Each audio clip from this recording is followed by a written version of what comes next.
Okay, omulabi wa Lugonvizi Show nkuwaniriza nenkobaza okubanga twegasse ku olunaku olwaliro twabasuubiza ku Lwokusatu oluwedde nti olunaku olwaliro tugenda kubanga oboolyawo tusaba okulula ennyumba eya buli muntu oboolyawo nkuba kye yagamba nti nagenda ebweru naye njagala oboolyawo nsobole okufuna akayumba newankubadde nga tebitambudde bulungi bwe nkola emyaka gyange ebiri egisooka wa contract esooka n'engimaliriza contract ddako njagala nzimba akayumba ak'embeera yange wadde ng'eyinza okuba nga si ennyumba y'ekirooto kyo naye nga ke kayumba ak'obusobozi bw'abantu abasinga kyabulabe nnyo okutandika ennyumba ey'ekirooto kyo n'ogikomya ku musingi n'egaana okutandika okusituka omuntu yenna azimba ennyumba n'ekoma ku musingi omuntu yenna azimba ennyumba n'ekoma ku madirisa kitegeeza teyeeteekateeka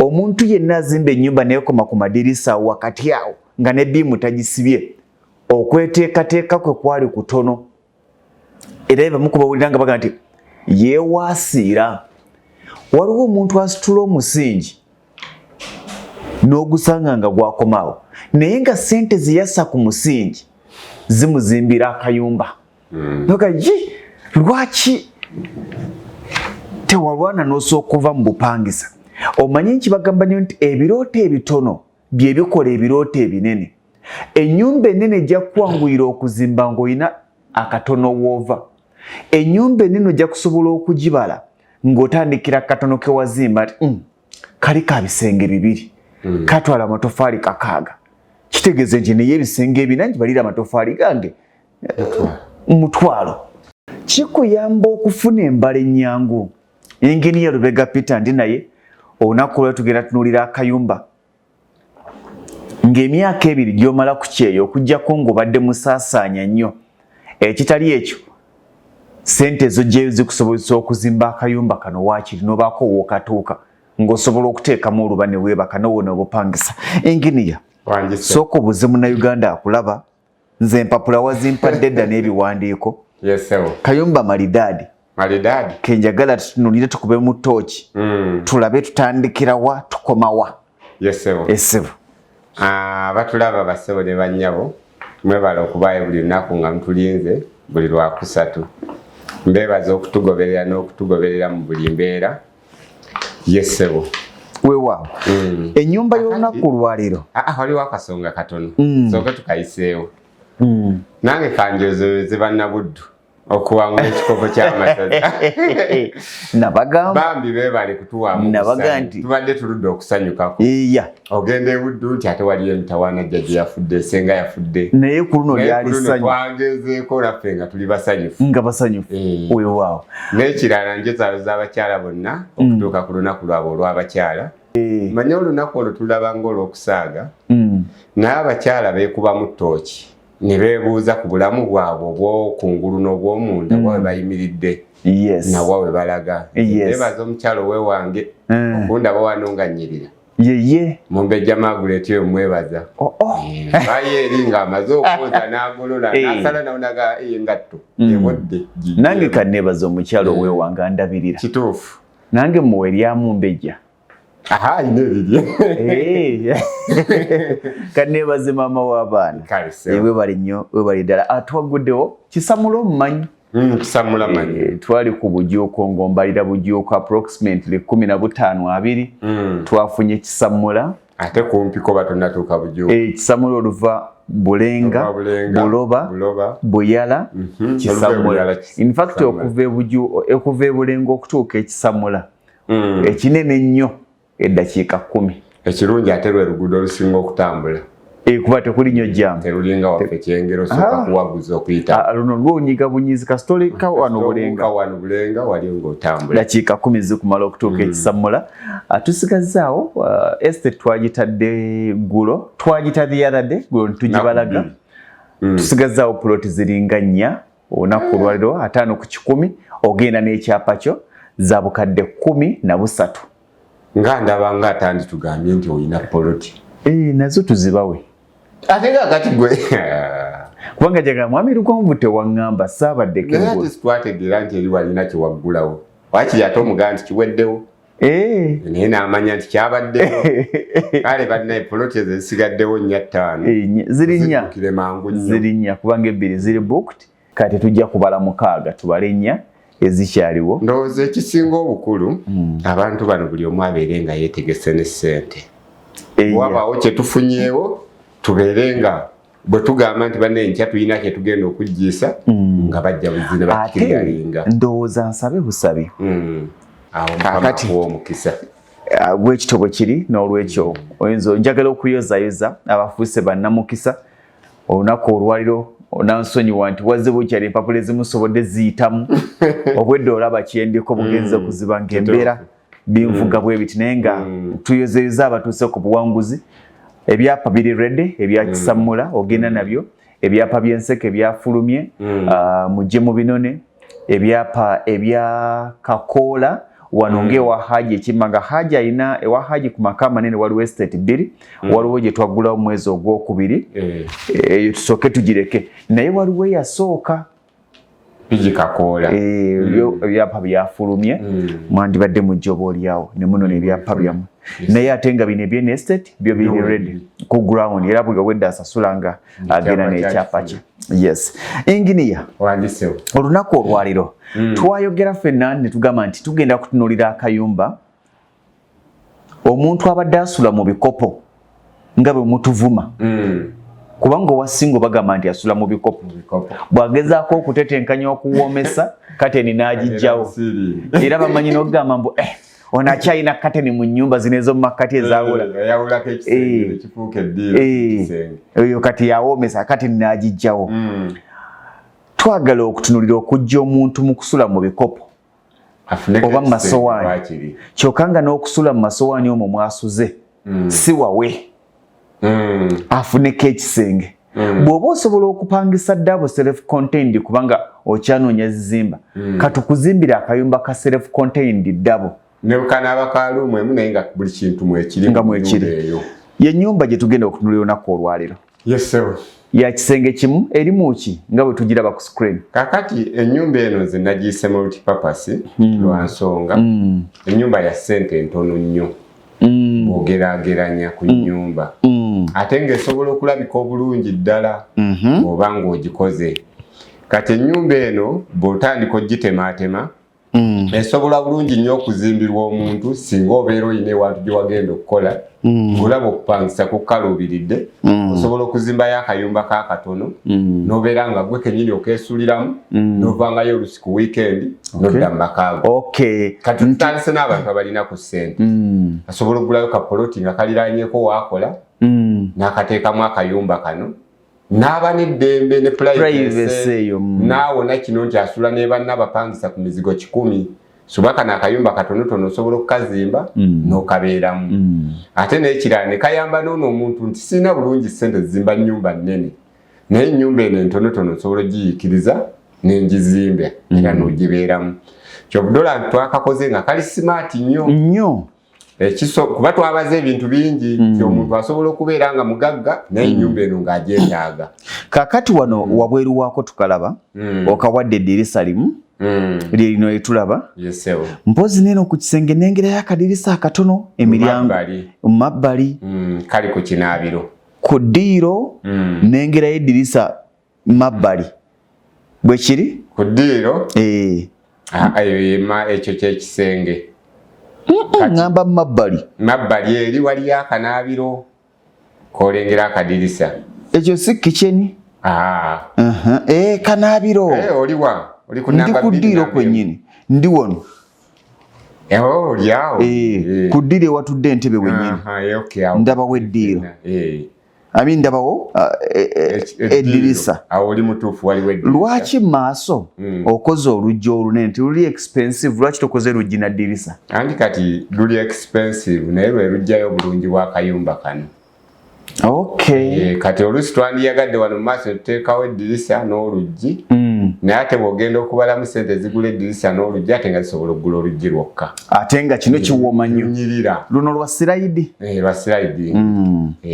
Kakati ndi ku wano nkirengerera waggulu eno gye ndaba ye shade esookera ddala wano n'otuwa eddiiro lino mu ddiiro kakaawo obutebetebe obulinganga bwaka half dining Tebera full dining naye kabera ka half dining tukayira ka slab wali ne kalandinga ku kiyungu kajja neno maaso kabera nga ka half dining watulako nabera nga asobola n'okulira olira wali kati omulyango gw'ekiyungu guliwa kati wakati awo olinawo olaba akalinga akakuubo akatinitini awo kayingirayo awo kati mwoyita n'ogenda wali munda mulimu kakolido kennyini kalaba kana akalinga akalumu k'emmanju akalinga akalumu k'emmanju kati akalumu akak'emmanju kalimu enzigi nnya kalimu olujja oluva mu seating ne lukayingira ne kabeeramu olujja oluva mu kko kennyini ne ludda ekyengulu bwe wali ekiyungu ndolaba kati bwe wali ekiyungu kati ne kabeeramu olujja olwokubiri lufulumamu n'ogenda emmanju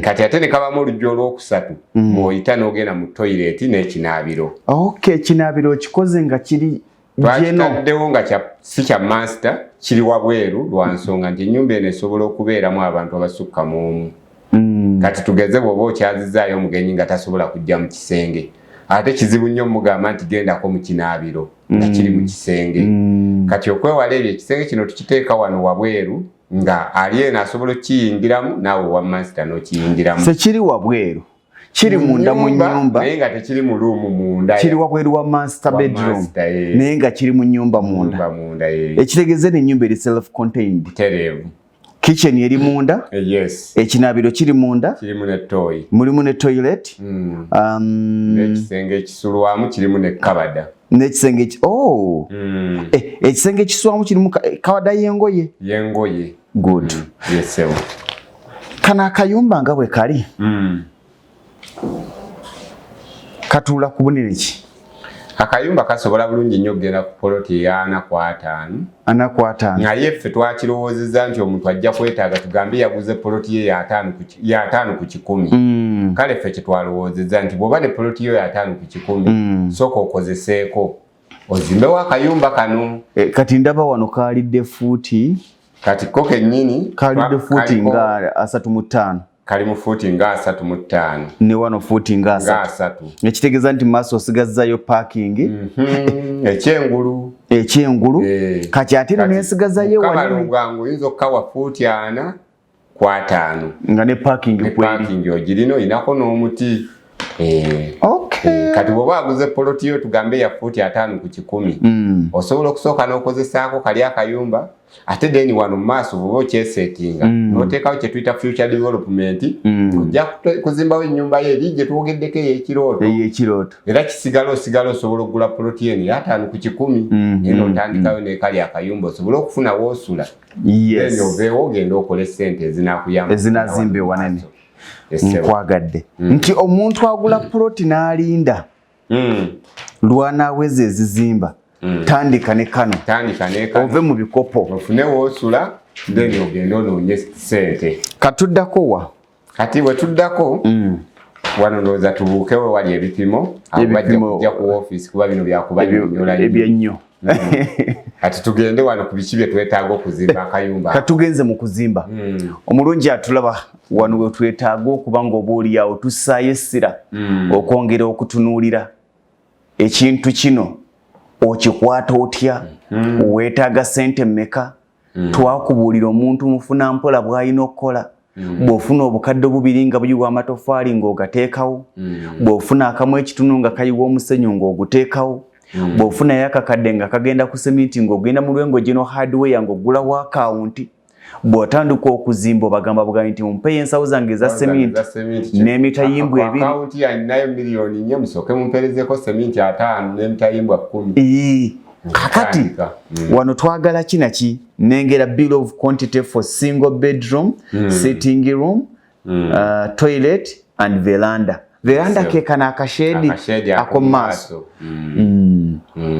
twetaaga drum kati netubaako ne tools kuba twakkaanya nti omuntu okuba n'emirembe teweeyazika nnyo bintu bitonotono bino osobola kwetuusaako yadde embeera nzibu etya gulayo ku bintu ebibyo ng'omuntu baneibawo baleme kukyawa ne tutandika ne tools kati tools ne tugala tugule epipa emu egendemu amazzi eno entono ya mitwalo 6 Wheelbarrow. Ne tugulayo wheelbarrow emu etuyamba okusomba ebintu ya mitwalo 15. Yes, bino bina lwengo jinadwe yebirina. Tukimisaako amazzi ne tusala nako okuteekamu omusenyu nga tuzimba. Buli kimu kya kakaaga. Ya kakaaga. Je mitwalo 3. Nene wamba bebaguza mutwalo. Era kisinziira. Ne tugulayo enkumbi. Ndezobozi w'ekitiibwa. Ne tugulayo enkumbi 2. Basimisaako omusingi ate olusibo omala okuzima nazo zisigalawo nga zirima ewaka. Kati ne tufunayo n'ebitiyeera 3. Biyambako mu kusemba omusenyu. Okay. Then ne tufunayo ne sululu emu. N'ekigogwa kimu. Toto ne tumaliriza nga. Ebyo ne tubibalira mu ssente emitwalo 34 mu 13. Weetaaga emitwalo 34 mu 13 okufuna ebikozesebwa. Si material naye ebiyambisibwa. Awo we tutandikidde. Ne tugenda ewaddako. Ne twetaaga material ezizimba ennyumba eno okuva ku musingi wansi paka ewaserekerwa. Foundation to wall plate. Okay. Yeah. Kakati mu materials ze twetaaga tulina mu sementi. Tujja kukozesa ensawaana. Sementi yalinnyemu katono. Ne bei. Ndaba wakati w'emitwalo 29 n'emitwalo 3. Mu 5. Yalinnye. Kati ekyo bei eno obalidde okutuuka ng'erinnyeeko 1000 oba 2 oba okukkako kati awo ebadde eyuuga ennaku zino. Sementi yalinnyeemu. Je mitwalo 29. Kati tusoosemu balira gino 29 kuba embeera esobola okuddayo ku nkadde oba okusukkawo kati ekinasinzira obudde bw'omuguliddemu. Ne twetaaga amatoffaali. Ne twetaaga sementi tugambye ensawaana mitwalo 29 ne tufuna miliyoni 1.16. Ne tufunayo amataffaali 9. Tugenda kuzimbisa ag'ettaka amooke. Ettaka naye nga mooke bulungi. Ataffaali 9 buli limu tulibala ennusu 2.6 ng'oliguze noditambuza ne lituuka ku site sente ezo ziri wamu. Kati ne tubalawo miliyoni 2.34. Then ne tufunayo omusenyu ogw'ennyanja butripu 2 obwa forward. Buli forward ya mmeka? Ya mitwalo 2. Forward ye neddirira katono. Waliyo ka erefu. Kati ddako ye forward. Mitwalo 2. Je mitwalo 4. Ne tufuna ne plaster era forward 2 mitwalo 18 buli trip je mitwalo 36. Okay. Kati ne tufunayo amayinja olwokuba ennyumba eno ntonoko tetugenda kufuna ate go ga forward. Tugenda gagulira mu herefu. Katono. Kati kamu ka mitwalo 15. Ne tufunayo emitayimbwa Y12 emitayimbwa 15. Tugibalidde ku 3 emitwalo 58. Emitayimba gino 15 gye gigenda okusiba beam. Gisiba beam. Nakyo ekirala. Beam ne bukolomo buno. Obukolomo. Zino empaji. Obuwaji obwo. Eza ceiling. Okay. Kati ne tufunayo emitayimbwa 15 esaawa 8 emitwalo 57. Then ne tufuna ne bulingi. Bulingi bwe bugatta emitayimbwa. 10 ku nusu kasanvu gye emitwalo 7. 7. Ne tufuna binding wire. Binding wire kilo 5. Buli kilo ya kasanvu gye 3.5. Ne tufunayo kapayani. Bakanya ndi mbisenge omutuzimbiramu kapayani. Katuyambako okukuuma ekisenge kino nga kigumu. Nga kiri wamu. Bulolo 2. Bwa mitwalo 4 gye 8. Then ne tufunayo n'embaawo 30. Eza kusibisa beam. Kanana ya mitwalo 24. Ne tufunayo kalitunsi atuyamba okulinnyako nga tuzimba n'okkuba enkondo emitima 30.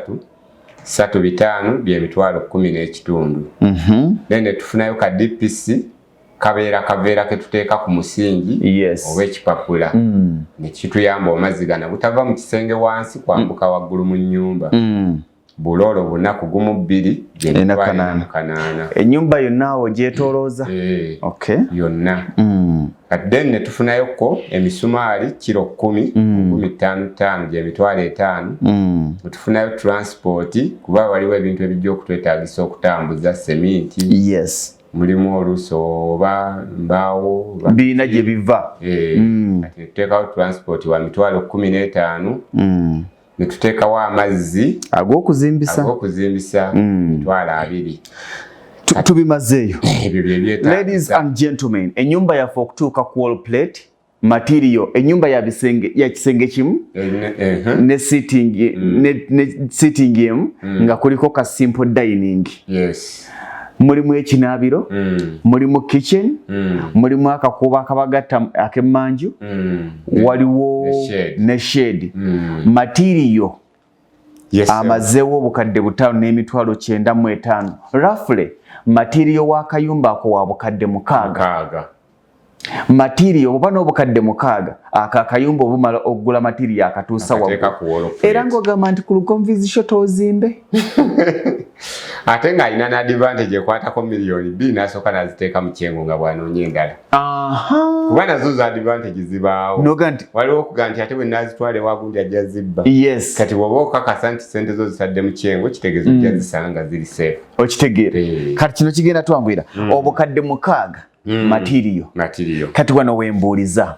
Akayumba kano kajja wansi. N'okandizayiningira nga bwenkalabye. N'onteerako buno bupolo ndabye bupolo buli bubiri. Side ne side. N'okansibira beam. N'okantira paka ku wall plate nga nsigadde kusereka. Material wa mmeka? I mean labor wa mmeka? Labor tukawe miliyoni 2.5. Onneetaaza 2.5. 2.5. 2.5 bwe tugatta ku bukadde 6. Bwe bukadde 8 n'ekitundu. Obukadde 8 n'ekitundu ze weetaaga. Ze weetaaga okubeera nga akayumbako teryakubanja okukateeka ku wall plate. Ng'era nkyasula mu bikopo. Akyali ku lugonvizition tukyatunulira Akayumba Kaffe akali simple.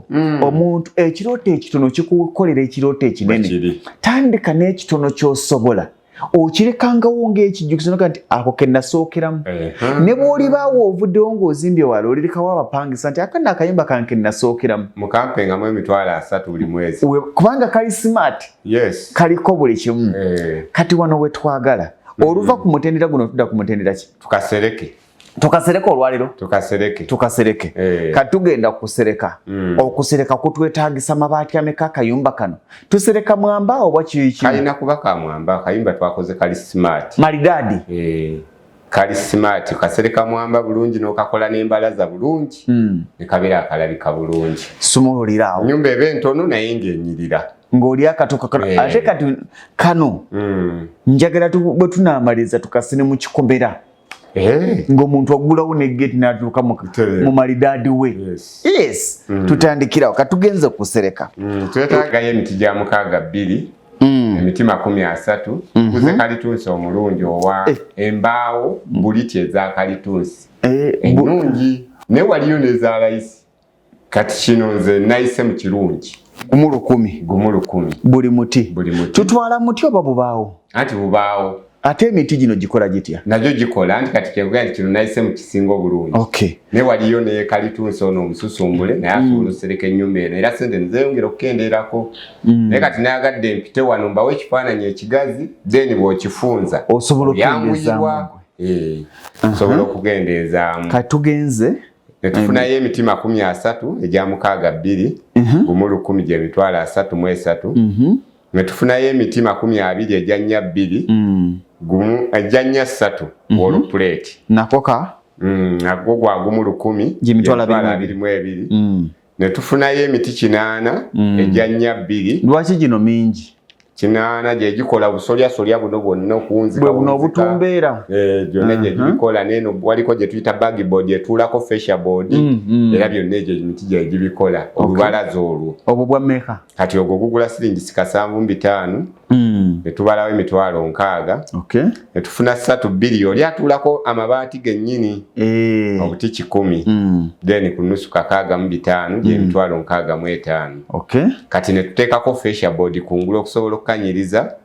Fascia board 14 ku mitwalo 2 gy'emitwalo 28. Bannange munansonyiwa sikajanja. Mulimu lw'engenda e Masaka eyo nga bazimba ennyumba eno naye nga teriko fascia board. Tenyuma. Banaye tenyuma. Bakusiba mpale n'otateekako musipi. Fascia board bagikuteereka ate kwe kugenda n'olugogo. Ate omulembe gwakyuse biri bye tubadde tuzimba ennyumba amazzi ne gayiika. Kati omuntu azimba ennyumba by'amazzi n'ayiyawo ttanka ne bwe bantu netya naye mwerewe okuŋŋanyiza ku mazzi. Nalaba mu Lwengo General Hardware balina ne tanki z'emitwalo 15. Tanka zitandikira ku ssente ntonotono.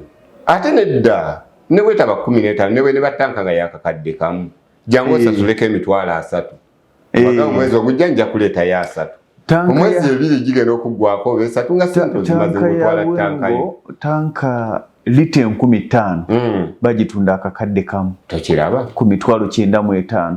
Lita 15,000. Kati lwaki oddira amazzi gano n'ogayiwa ate noddangu naye manyi lita 15,000 lita 5 lita 5 bye bidomola 2 n'ekitundu. Lita 5 bye bidomola 2.5. Lita 15,000 bye bidomola 2.5. Bwe kiba bisukkamu konda ate tuwakanirwe bagwa lita ndira 20 adira 15,000 galizemu 20 ofune ebidomola 2,250 ebidomola 2,250 buli lunaku ng'okozesa ebidomola 3 kale tukozesa ebidomola 3.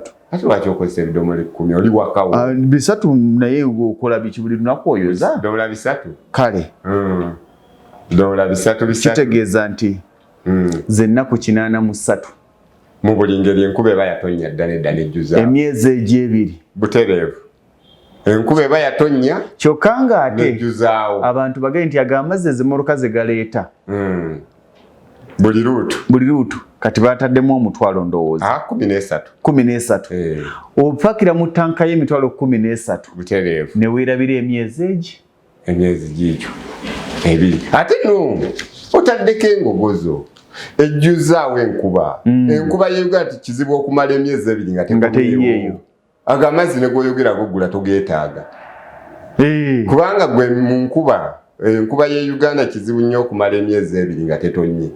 Kitegeeza bw'ejja nejjuza newumula omwezi egenda okuddamu amazzi gali gaba gakyalimu. Kakati tuguzeeyo Fascia Board 14 ku mitwalo 2 gy'emitwalo 28 ne tugenda ku mabaati tusereseza Super Eco oba meeru oba maddugavu galina kala z'endala zonna oba mamyufu Harvest Gold Red Blue ago gonna Lwengo General Hardware yegalina baati lyabwe ddungi nnyo balina roofing ne Uganda baati era bw'otuukayo ng'oyagala baati erigenda okuwangaala emyaka genda mu Lwengo General Hardware obagambe njagala amabaati Super Eco babi ali eri yakutumidde yampadde sodawo babiri wange ali atya adigida nerino lyebanyenya ligenda lijja ali mu ssente lyazze naye bambi ye bali kuba na mpisa mukyala muntu mulamu nnyo tulabira omwami n'abaana amabaati tubaza amabaati 40 kyokka nga gasobola okukkamuko katono naye ngaawo ffe tubaliraawo erisigalawo linaasereka toyi otegedde bulungi buli baati ne tuliwo emitwalo 5 era zeezo miliyoni 2 wadde nga oli ajja kugamba nti nze amabaati gange nagagula emitwalo 4 n'ekitundu amabaati waliyo n'ag'ebiri naye nze sisobola kuwa baati linavaako kale ebbeeyi yo jagimanya mu bbanga lya mwaka gumu omanyi feeke mwaka gumu abatandise okweyoleka badde ennyumba emmyufu ng'olaba oyina bitanga white and red kati awo wali obuzibu ridges z'emigongo migongo 19 kugumu kakaaga emitwalo 34 ne tufunayo valezi 3 zokka emitwalo 2 gwe 6 ne tufunayo payani kusibako emiti gino kubuno obusiba then ne tufunayo bulolo 2 kwenena 8 ne tufunayo butimba bando 2 za kola akabalaza wabweru emitwalo 4,200 butimba nno buno nabwe ennaku zino bubuzaabuza buli nnya bbeeyi bwali nnyemu nabwo naye bubalire bagamba wakati w'ena n'ekitundu butimba bwe butambulira naye ffe tububaze na 2 tufuna 8 ne tufunako seminti ensawo 2 za kuteekera mulimu butimba obwo wabweru nga tukoza akabalaza kasiringi kewabweru kati then ne tufunawo nawe emitwalo giringanga 5 kanana ne tufunayo ne emisumali ejo rafule tujja giraba inchi mukaaga 5 nya 3 ne mu kitundu nayo ne gitwala yawo sente ezitali nnyo nnyingi ne tubala transport tuteekako transport analeeta bintu bitwalo 15 yes kubanga era wonogera n'oteekayo sente ku kyengo bajja kuyagulayo kala amafuta ku lwengo tujja kwesanga nga kyetaagisaamu ka transport kakati material aweddeyo ne tuba ng'okusereka akayumba kaffe wali okazimba nga kawedde material yamazeewo obukadde 6 okazimba ne kamalawo 2 kitundu rafule ate ng'osobola okuteesa ne tukabalira obukadde 8 kitundu nti katuuka ku plate kati tugenze mu kasereka material ng'ali ku site omulabako tumubaze nga gwera mu bukadde 5 n'emitwalo 28 mu 100 obukadde 5 n'emitwalo 28 mu 100 material obw'okusereka obw'okigadde kakati leba okunserekera akayumba kano tukawe miliyoni 1.5 miliyoni 1.5 bw'ogatta ku ziri tujja gatta lumu ndowooza tudire zino ez'amatiriyo n'eza leba tufunemu miliyoni 6 n'emitwalo 78 miliyoni 6 n'emitwalo 78 roofing roof ewedde awo tweyongeddeyo tugenzeewa tukole ne siiringi yaako kuba eri simple tukole ne siiringi tugikole kati siiringi twetaagayo emiti gya 2 emiti 5 gya mitwalo 37 n'ekitundu ne 2 emiti 4 gya 26 gya mitwalo 26 kati era nitugulayo ne ku misumaali inchi 4 ne inchi 5 inchi 4 ne inchi 3 ne inchi 1 kitundu era nabo buli awo sente bwajjo kilo ya 15 kati then ne tufunayo n'obutimba bando 5 zinateze ez'omunda ziri zabadde za kabalaza siiringi munju munda bando 5 kati then ne tufuna transport seminti tomubaze seminti tu bade mubuzi tulinako seminti ensawo 5 bwe tumala okuba siiringi eno tuteeramu ddala n'omusenyu ate sikuga nti ate wali anaddayo mu siiringi ateekeyo omusenyu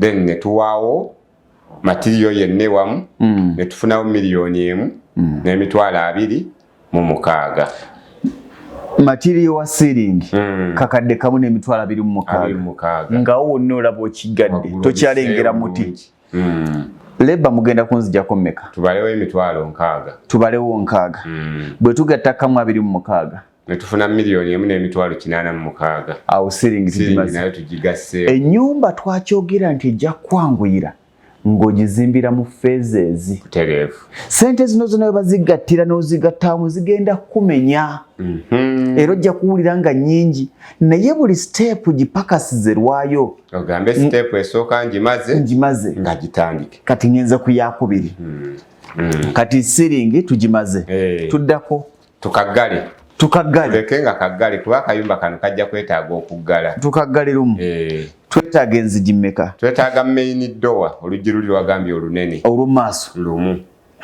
lwa miliyoni 1 n'ekitundu olwo lumu tujagalayo oluggi lw'emmanju lwa kyuma luggula emmanju kayina n'oluggi lw'emmanju ajja kwesanga ennyumba eno ng'eyina ebyokozesa emmanju ate nga tojja kuyitanga mu ddiiro waliyo oluggi lumu lwa mitwalo 4 then ne tufunako amadirisa amanene 3 mitwalo 55 ye miliyoni 1 n'ekitundu ne tufunako obudirisa obutono 2 mitwalo 22 gye mitwalo 4 then nabyo bijja kwetaagayo tomanya mu bonootambuza ebintu emmotoka egyo bijja ku workshop kuba olusi workshop ziba walako sobola nti birinamo transport muneneko wa mitwalo 15 naye nga osobola okuteesa sente zino zonna ffe tuzibawa nga tubawo ekitasobola kulemesa kukola ekitaku kyotatomereramu nga tuzikuwa nti oddayo osobola okuyiiya noga transport bangambye 15 naye gundi mumanyi n'omuwaayo 6 era n'abireeta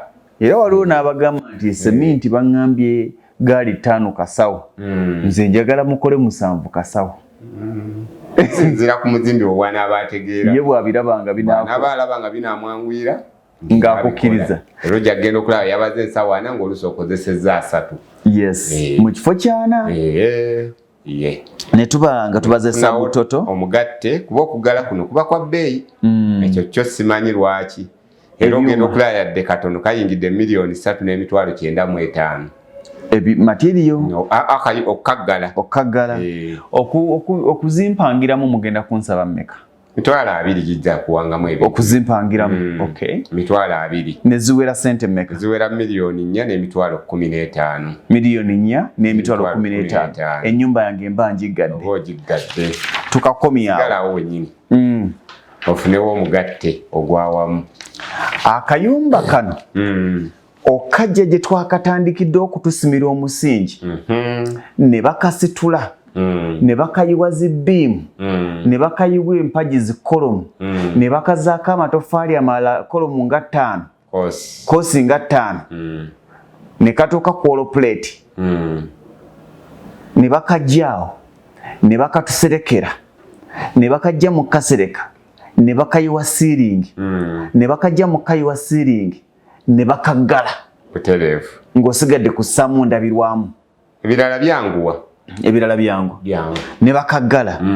Akayumba kano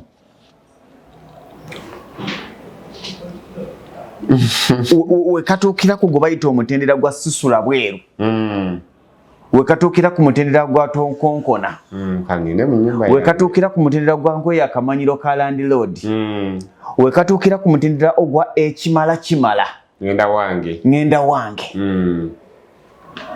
waliwo akayimba ke batera okukozesa aka Angel Sekandi tindewa bbeeyi nyine wange wekatuukiraawo kaba kalidde sente mmeka? miliyoni 2.59 miliyoni 2.59 kitegeeza nti lafula akayumba kano mukekerezaako oba okwejaatajaatako tukabalire wakati w'obukadde 19 n'obukadde 23 wakati w'obukadde 19 n'obukadde 23 oba osula era oba olina olukusa oluyimba akayumba ka Angel Sekandika ndewa bbeeyi nyine wange tukyabuzaayo ki?